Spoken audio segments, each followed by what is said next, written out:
partager avec vous ce titre où passera-t-il ton éternité. Bon, moi, il y a ce que l'excellent wabi. Lelo eza mukolo moko historique pour Nabiso par rapport na mbingama pe na établissement na lotomo na ministère. Tout ça ko pesa nzambe merci oya benga biso. Mais tika na biso loko moko. Na linga ki na s'entretenir na bino na thème on a utuko ebisayo. Tu m'as honoré par ta présence, tu nous as honoré par ta présence. Mais laisse-moi te donner la meilleure des choses. Oyo et bongi ponayo. Alléluia.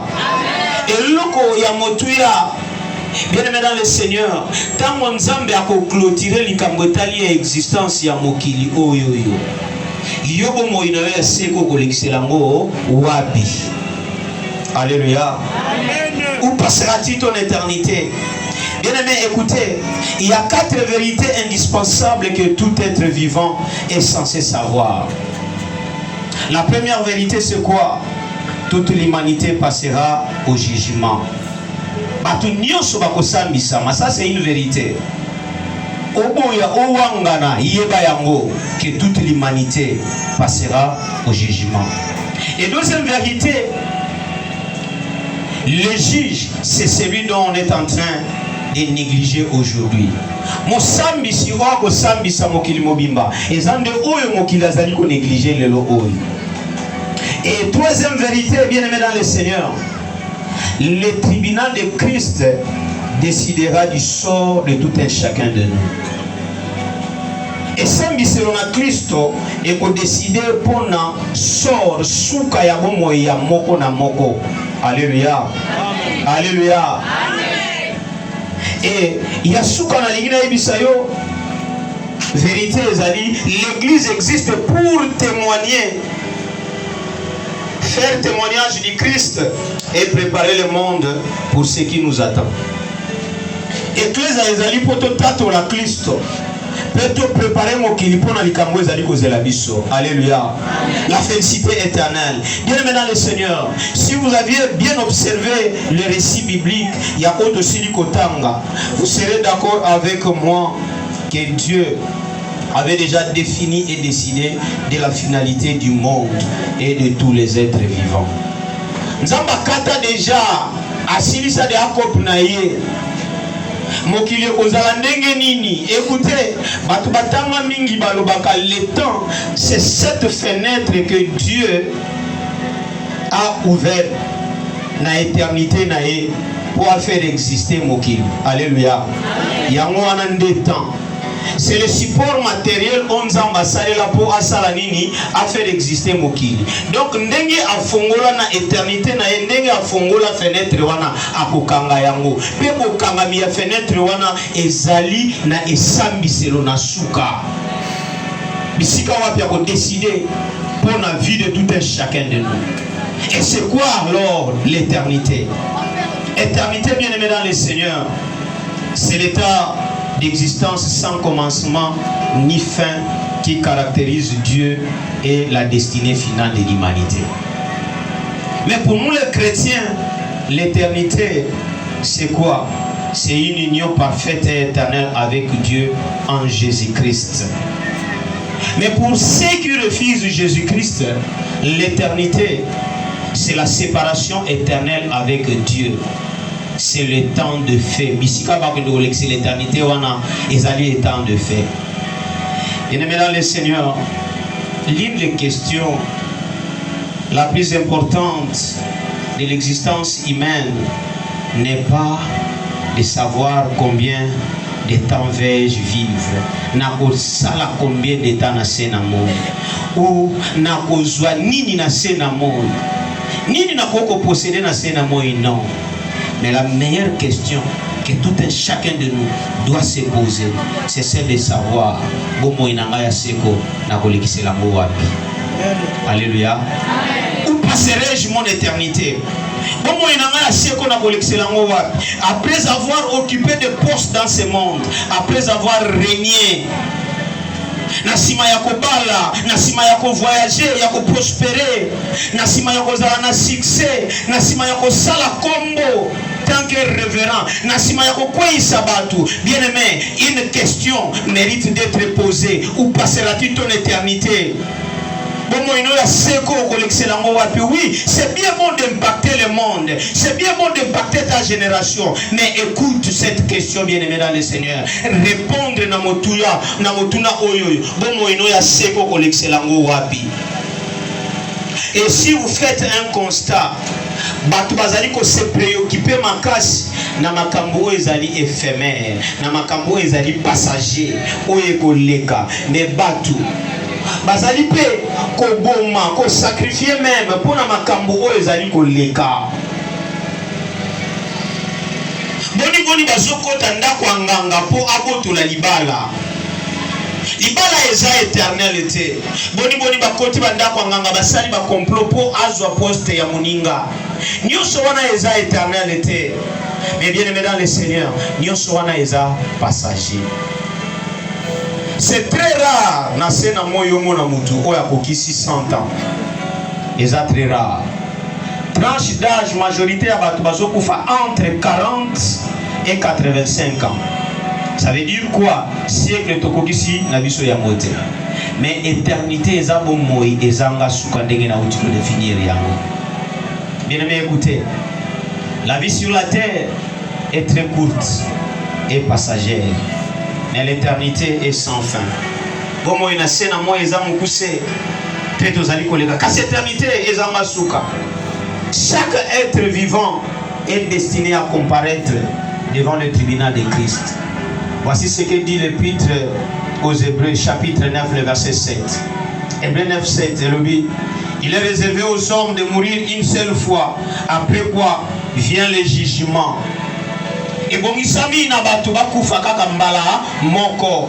Et là, j'aimerais parler na bato bakroyaka na réincarnation. La réincarnation n'existe pas. Ah oui? Si tu es là et t'as lu, mais moi je dois te parler, je dois te dire la vérité. La réincarnation n'existe pas plutôt. Toujours exister une seule fois. Une seule fois. Ça c'est la première vérité. Naba oyoba ndimelaka purgatoire. Purgatoire n'existe pas. Bandimelaka Christo na koloba ngona suka mateya na ngai. Bandimelaka Christo pendant koza na bomoi. Bien aimé, nous pouvons éviter, échapper au tribunal de ce monde. Parce que nous sommes influents dans le régime.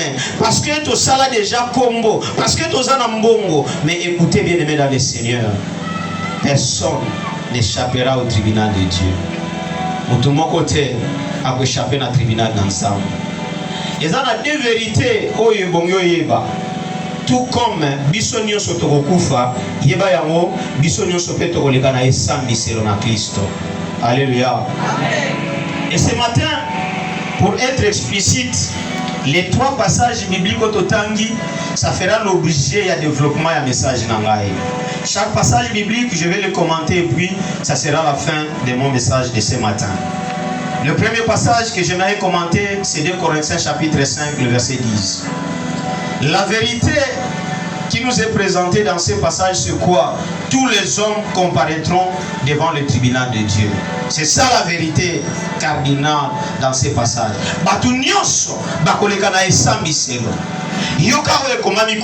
Car il faut tous comparaître devant le tribunal de Christ afin que chacun reçoive selon le bien ou le mal qu'il aura fait en étant dans son corps. Pambate et bongisa biso nyonso toleka na esambi selo liboso ya Kristo. Pona nini? Poete muto nyonso azwa mbano ya oyo ye asalaki tango azalaki na bomoi na nzoto na ye. Amen. Alléluia. Amen. Na oyo ye asalaki. Bien aimé, écoutez, le mot tous est inclusif. Ça veut dire quoi? Les riches, les pauvres, bisonnion sona na esambi selo.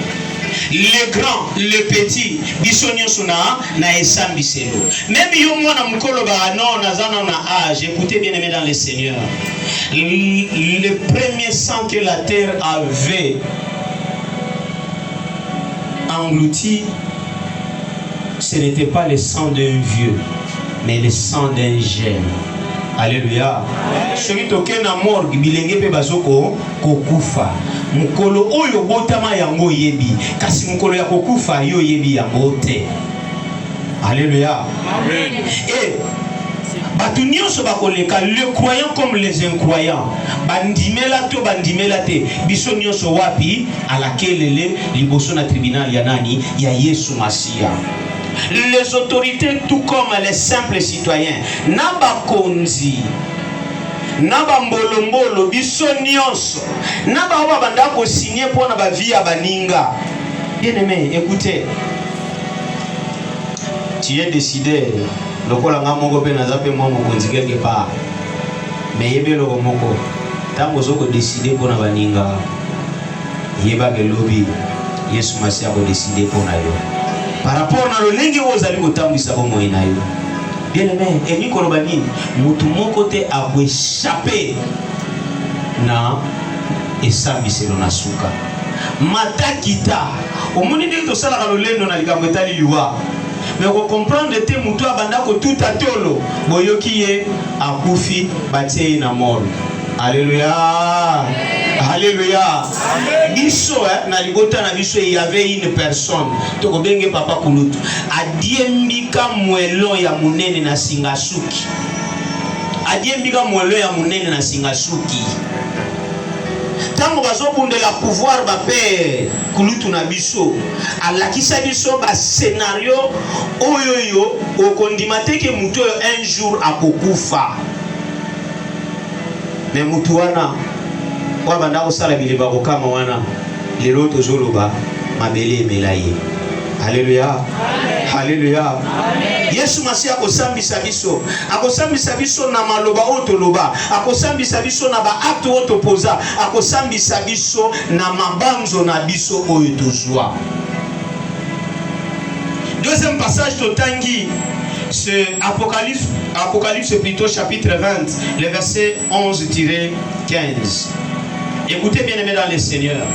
Là on nous parle d'une vérité capitale, c'est le grand trône blanc où passera le jugement final. Alléluia.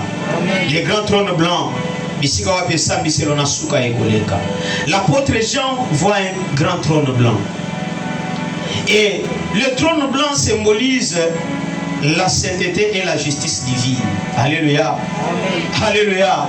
Écoutez, dans cette posture, Christ portera la casquette de juge. Quand il va porter cette casquette, il va dire le droit et il va prononcer la sentence finale pour tout et chacun de nous. Na casquette wana Yesu akolata elamba ya musambisi. Pe akokata pe akoloba mbano ya moko na moko pona biso nyonso. Akoloba mbano ya biso ba révérend, akoloba mbano ya ba oba bengama ba excellence, akoloba mbano ya ba oyo lelo oyo bazotuta toloke baza bandoki. Yende baloba kazala kasukisa, mais yeba ete Kristo akosukisa batu nyonso. Alléluia. Et bien aimé, eloko moko ko yeba na passage oyo bazoyebisa biso ke ba buku ekofungwama. Il y a deux sortes de livres oyekofungwama. Le livre des œuvres et le livre de vie. Beaucoup ya oyo makambo oyo zo sala. Bien aimé, yeba ete nyonso oto salaka ekomamaka. Nzamba zana archive de tout un chacun de nous. Bien aimé, makomina nzambe lobi oyo nyonso kombo na ye kotikalaka jamais kozala na buku na bomo akosala nini bakobwaka ye na libulu na moto. Awa bakoko kangayo esoko ibana na politicien moko osali mo influence soki dossier za na basusiat isifina benga kaka colonel général tel kaka na téléphone à pamba policier associé à zopesa déjà azo répondre na ba à vos ordres. Mais bien aimé kuna ekozana mutu moko te oyo akofuta avocat epai na Yesu Masia. Et kozana mutu moko te akende kosalela yo suivi à dossier. Akozala te bien-aimé dans le Seigneur. Nadina imselo komoko bien-aimé dans le Seigneur. Yeba pe simba yango. Ezana batu misatu. Mukolo wana Yesu akolakisa nyonso tosalaki na nkuku. Et yeba vérité wana pe simba yango. 3 personnes o batika la jamais kokosa. Na oyo salaka na nkuku, batu misatu bayeba ka yango. Ezana nzambe mokena likolo pese. Parce que pa na ye eloko kobatama ezalaka te. Alléluia. Yami bale eza Satan parce que dans le monde spirituel, Satan joue le rôle de procureur, l'accusateur. Yé alande la vie de tout un chacun de nous de près pour afundaka. Satan n'a pas yébi sekele place au kota kaninyo salaka. Sokoza na singana loketo même ndenge na zote ya awawa. Soki lobi utaki hotel même ndenge na zoloba aw. Satan amona ki pe ayebaki. Alléluia. Sokoza na muto zo sala pe likopa. Obebi sa vie na ye. Satan azomona pas zoyeba. Et yami sa toute ta propre conscience.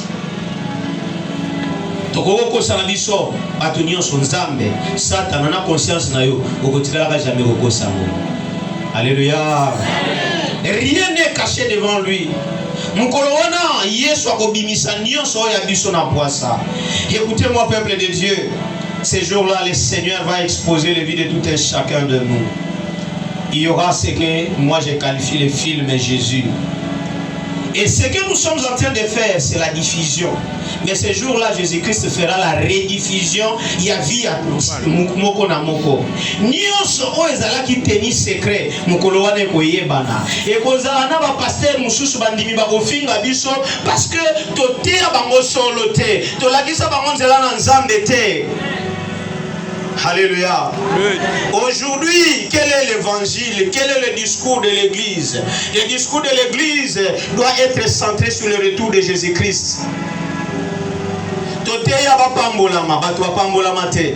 Toteya batu ba ko voyager, batu ba voyager te. Toteya batu ba ko bonga, batu ba bonga te. Toteya batu ba ko bala ba bala te. Sikoyo teya nini? Paul a lobby 1 Corinthiens chapitre 2 le verset 2. A lobby na yake pai na bino, nazalaki na li solo mususu te. Kaka Yesu oyo abakama. Kaka Yesu oyo abakama. Bien-aimé dans le Seigneur, écoutez, la meilleure décision que tu peux prendre dans ce monde, c'est d'accepter Jésus-Christ comme étant ton Seigneur et Sauveur personnel. C'est ça la meilleure et la véritable décision. Question oyo bongi tomitu nakata monios. Est-ce que bon moinanga eza déjà ya kokomama kati na moko na bongo? Alléluia. Et troisième passage, Matthieu chapitre 25, le verset 31-46. Et là, on nous présente des destinées éternelles. La vérité qui est là, c'est les deux destinées éternelles. Le ciel ou paradis et la perdition ou l'enfer. Lola ou bien l'ifelo. Yesu a telemi liboso na deux groupes de gens. Un groupe à liboso, ma commune en Zambetali Sibiso, ezali bongo ba meme. Ba meme bazali ko symboliser les justes. Alors bini, venez, vous qui êtes bénis de mon Père, prenez possession du royaume. Alléluia. Le royaume des cieux, c'est pour les bénis du Père. Et pour être béni par le Père, tu dois accepter Christ comme étant ton Seigneur et Sauveur personnel. Alléluia. C'est ça la réalité. Quand on peut simba yango bien aimé dans le Seigneur. Batu oyo nde bandimela Kristo bangwana nde babeni ya Yesu Masia. Batu bazana kondima, batu bazali kotambola na bolingo, batu bazali kotambola na botosi ya maloba na nzambe. Et deuxième groupe on a présenté ezali le bouc.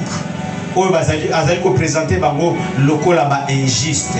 Yoka décision na bango oyo azui alubi, retirez-vous de moi, maudit, allez dans le feu éternel.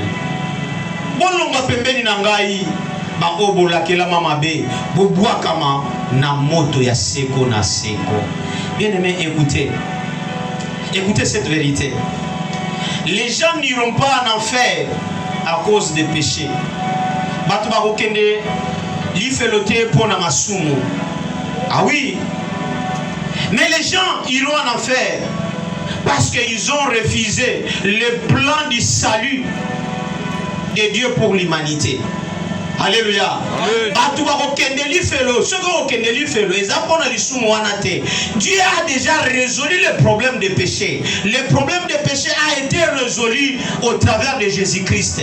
Nous allons résoudre le problème il y a les soumons. Ce qu'on dit mais les Christ, il y a aussi un problème.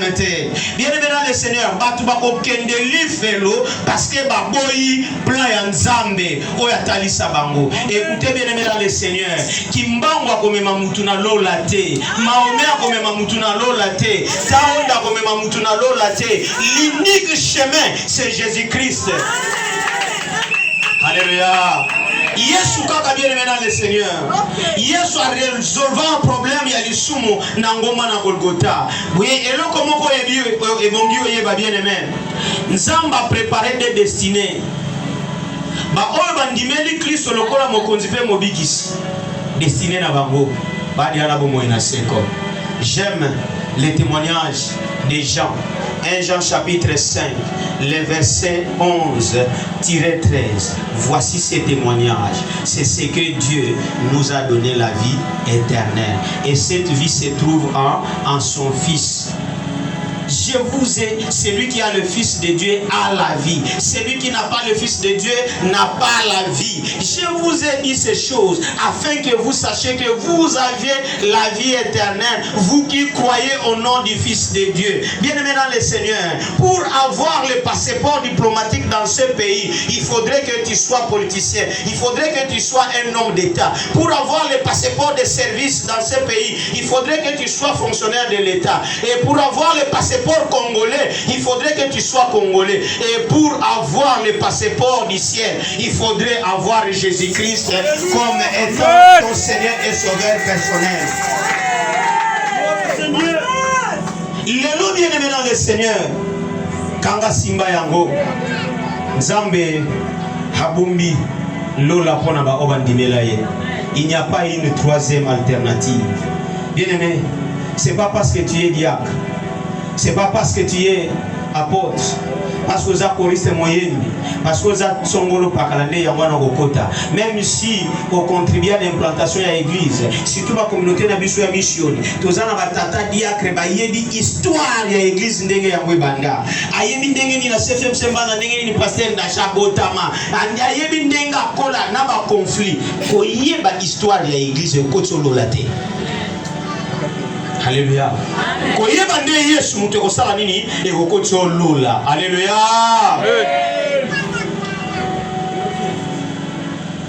Kanga pe simba yango ezalo kola na époque ya Noé ba onyoso bazalaki na masuwa bango nde babikaka na période oyo tozali ba onyoso bazali kati na Yesu bango wana nde bakoyoka kelelo bakomatana bango wana pe bakoéchapper na liwa ya seko na seko. Alléluia. Amen. Jugement ya Yesu ezali okoko za l'église mais libanda ya Yesu yoko na betela bino lisolo ya tata moko bongo na zwa ba recommandation na sisa matia na ngai ya tongo na lelo omoni kaka ndenge to yaka un certain 25 avant le 25 Akutani, ya Chantal, ya Emerance, ya Libandi, Gladys, Ngobila, tout ça, bore banda awa. Ah, to sololi to bandi. Ndenge pe pasteur moko akendaka na njili. A négocier place ya kota église. A négocier amoni atie papa wana ndimi apesi esika. Atie église. Ah, père azo priaka pe l'église. Na signe ya reconnaissance, baye kokomisa ye diacre. Batata pasteur. Kopesa ka mutu responsabilité te parce qu'elle a toujours présente na nini na église. Avant kopesa une responsabilité, il faut ozala na ainsi dit l'Éternel. Bandokipe baza na église, bandokipe baza pe na col pastoral, bandokipe baliaka elambo, bandokipe ba évangélisaka, bandokipe ba prophétisaka. Alléluia. Papa oyo bapesi ye charge ya diacre. Nzoka papa ondo ki yende mutu amvutaka église. Yende mutu amvutaka basali na Nzambe. Mais un jour, comme Nzambe aza sukisa, aye ko belisa ya beli gravement malade a se retrouver na mama yemo. Tango se retrouver na mama yemo a très abonissant. Azomona film ya liwa na ye. Tango azomona film ya liwa na ye, amoni ba ange Nzambe ba ye bazwa molimo na ye. Tango moni na simana ngo tamba anja Nzambe ba liba zo molimo na ye ba anja Satan ba ye ba lui mais bino bolingi bo sala nini akomo discuter pour na molimo na ye abi écoutez ye mais azala ki diacre na église mais kozala diacre za kozala mutu ya Yesu te to yebi makomi il faut mutu andimela Yesu lokola mokonzi pe mobiki ici ye azala ki envoyer na biso na église totinda ye po atinda ka aya opesa rapport yende mutu abandai ko kwamvute ba jeune fille po bazwa ka bazemi yende mutu abanda ko tutisa ba pasteur ni tout donc makamu nyonso ya mabe wana ezalaki ndeye il n'est pas éligible ya lola ye aza éligible ya lifelo. Alléluia. Maintenant, par rapport au comportement, est-ce que toi tu es éligible pour le paradis ou bien éligible pour l'enfer? Éligible pour le paradis ou bien pour l'ifelo. Tamba la muki abeti li solo epa ya mwasi na fandi na église plus de 20 ans na kaba esika lupangu na ngai po batsakola basango malamu mais natikala kondimela Kristo te na keli felo. Olia zope chance atubela azwa chance te era kisisi bongo akati motema. Mususu baka ndenge bandeko babando yemba. Dirigeant me frappé. Dirigeant ya chorale technicien. Laisse-moi vous dire. Tu as vu ma jeune amie ndenge za na ba police. Ba relation ba couple ezalaka chorale ba fille na chorale ya ba garçon. Na pe na yemba na Espérance de Lodi Copé. Na yini makamona zolo. Alléluia. Amen.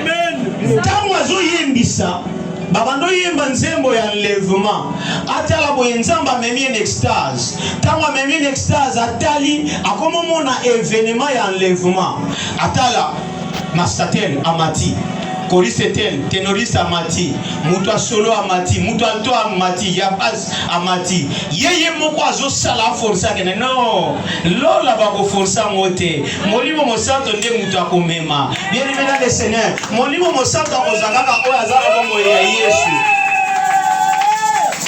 Est-ce amen. C'est la parole. Bien aimé tango to komi na ba pasi ya Congo ozangi lupango Kongo poza malola na ba nzala ya Kongo bongo za malola na Kongo na vie oyo obongite bongo na vie wana pe obongate. Alléluia.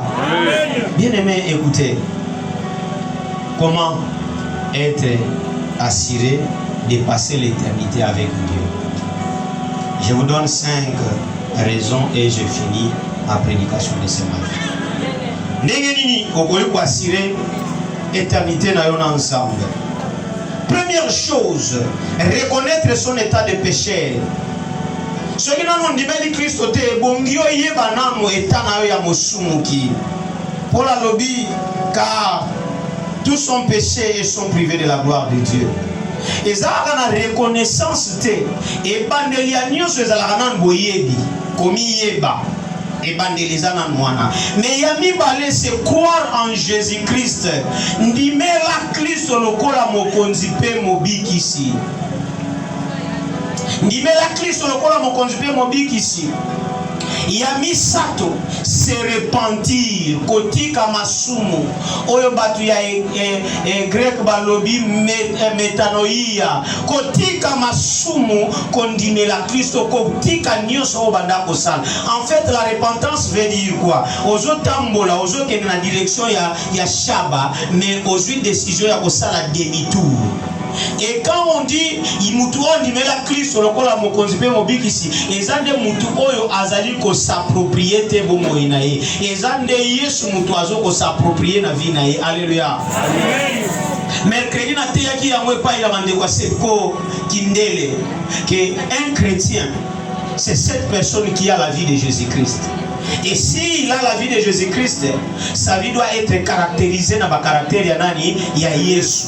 Or, le premier identifiant, c'était l'obéissance à la volonté de Dieu. En réalité, la personne éligible, c'est cette personne obéissante. C'est cette personne obéissante plutôt et soumise à Dieu. Alléluia. Yewana bien aimé dans le Seigneur. Amen. Ezaya kokita ko. Soki ezalaki mate ya ba motivation avance mais oy. Yesu ayebi pona nini? Nako jeko nanga ito beta ka sete ne loko moko. Amen. Yamisatu, c'est vivre dans l'obéissance et la sainteté. 4. Vivre dans l'obéissance et dans la sainteté. Hébreux chapitre 12, le verset 14. Et 5e, persévérer jusqu'à la fin. Ça fait mal si une personne a commencé dans le Seigneur, mais cassé. Abungizela, persévérer dans le Seigneur. Et c'est moi à ma casse, à présenter mon père. Je l'ai connu depuis 2003-2004, mais jusqu'à aujourd'hui, 22 ans, il est toujours dans Moussala Nanzam. Que Dieu vous bénisse, révérend Benjamin. Persévérer. Yesu alobi ba oyo bakoyi kampiko kino na suka bangwana ne bakozwa motole. La couronne n'est pas réservée na ba oyo batikaka. Le ciel c'est pour les persévérants. Alléluia. Amen. Et je conclue, bien aimé dans le Seigneur. Nous devons savoir que la mort ne promet pas. Et la mort n'est pas aussi la fin de l'existence humaine. Mais en réalité, elle est une porte à une autre vie. C'est-à-dire à l'éternité. Mais une seule question. Où passera-t-il ton éternité? Avec Dieu dans la gloire, est-ce que vous le dites ou loin de Dieu dans les temps de fait? Aujourd'hui encore, bien-aimés, Dieu nous appelle à la repentance.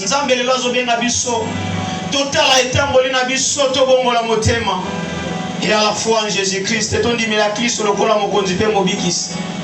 Pour la lobby, dans 2 Corinthiens chapitre 6, le verset 2.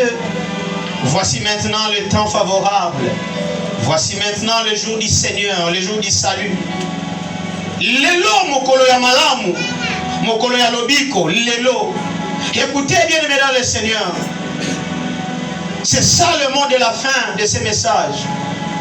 Les Français disent demain se prépare aujourd'hui. Mais laisse-moi te dire, l'éternité se prépare aujourd'hui. Si les Français disent demain se prépare aujourd'hui, mais moi je te dis, l'éternité se prépare aujourd'hui. Et une vérité que tu ne dois jamais oublier, cette vérité doit résonner dans ta tête jour et nuit. Si tu rates l'enfer, si tu rates le paradis, sache-le que tu ne rateras pas l'enfer. Ce qu'on rate l'ola, yeba ete oko rate l'ifelo te. Amen. Si tu rates le paradis, tu ne rateras pas l'enfer. Zamba pambola bino. Papa